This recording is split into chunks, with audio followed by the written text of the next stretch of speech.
사랑합니다. 성도 여러분, 오늘도 우리 하나님께서 지켜주시기를 기도합니다. 사도행전 1장 6절 7절 말씀 읽어드리겠습니다.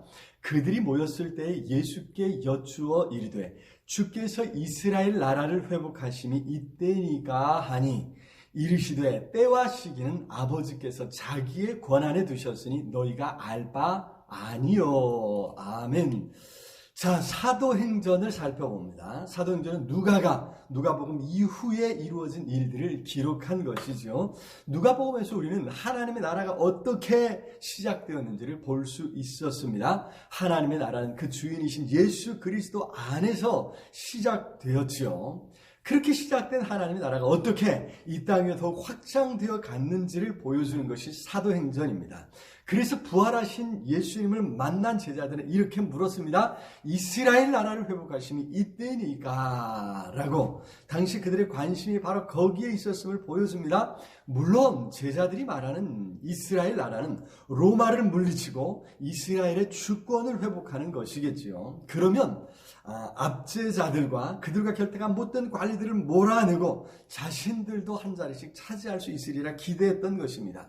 이렇게 제자들의 관심은 여전히 이 땅에 머물러 있었습니다. 그러나 예수께서 가르쳐 주신 하나님의 나라는 하나님의 주권이 회복되는 것이었습니다. 하나님께서 왕으로서 그 제자들의 삶에 함께 하시고 제자들의 삶에 능력을 주셔서 새로운 아름다운 나라를 이루어가는 것이었습니다. 그래서 그 하나님의 나라는 육신의 이스라엘이 아니라 영적 이스라엘이었고 그런 의미에서 그 땅만의 이스라엘이 아니라 온 세상 모든 민족 가운데 이루어지는 하나님의 나라였던 것입니다.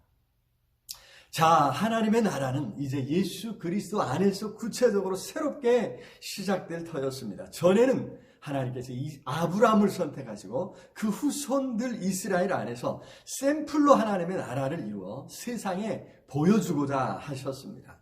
그런 하나님의 계획을 모르고 이스라엘은 우상을 숭배하고 온갖 불의를 행했습니다. 하나님 나라의 계획이 실패하는 것 같았습니다. 그러나 하나님은 인간의 실패, 바로 그 자리에서 살아계심과 능력을 드러내셨습니다. 친히 세상에 찾아오셔서 절망 가운데 살아가는 사람들에게 희망의 불씨를 일으켜 주셨습니다. 누가복음에서 볼 수 있는 것처럼 예수 그리스도 안에서 이미 하나님의 나라가 시작된 것이죠. 예수님은 누가복음에서 볼 수 있었던 것처럼 가난한 사람들, 또 병든 사람들, 어려움을 겪고 있는 사람들에게 인간적인 세심한 관심을 나타내 보이셨습니다. 그렇게 가난하고 병들고 어려움을 겪고 있던 사람들의 삶에 하나님의 은혜가 나타나고 그들의 삶에 새로운 희망이 주어졌던 것입니다. 자, 그리고 이제 제자들을 통해서도 이러한 하나님의 나라가 나타나야 할 터였습니다.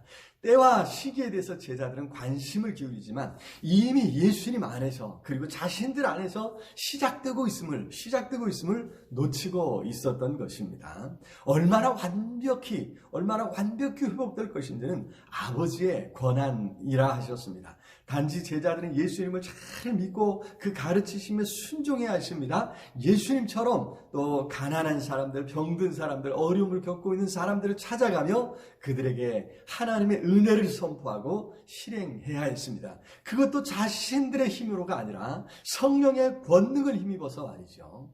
그렇습니다. 오늘도 하나님의 나라는 예수 그리스도를 모시고 그 말씀에 순종하는 우리의 삶에 이루어지고 있습니다. 우리가 성령의 권능을 힘입어서 살아가는 것만큼 말이죠. 바라기는 오늘도 성령의 권능을 힘입어서 하나님의 은혜를 선포하고 하나님의 은혜를 풍족하게 누리는 우리 모두가 되었으면 좋겠습니다. 사랑의 주님 참으로 감사합니다. 우리를 불러 자녀 삼아 주시고 우리의 삶의 아름다운 나라를 이루어 주시니 참으로 감사합니다. 성령 하나님 오늘도 붙들어 주시옵소서. 능력으로 함께 하셔서 아름다운 역사가 우리의 삶에 넘쳐나게 해 주옵소서. 예수 그리스도 이름으로 기도드리옵나이다. 아멘. 아자, 오늘도 우리 주님 안에서 승리하시길 기도합니다. 사랑합니다.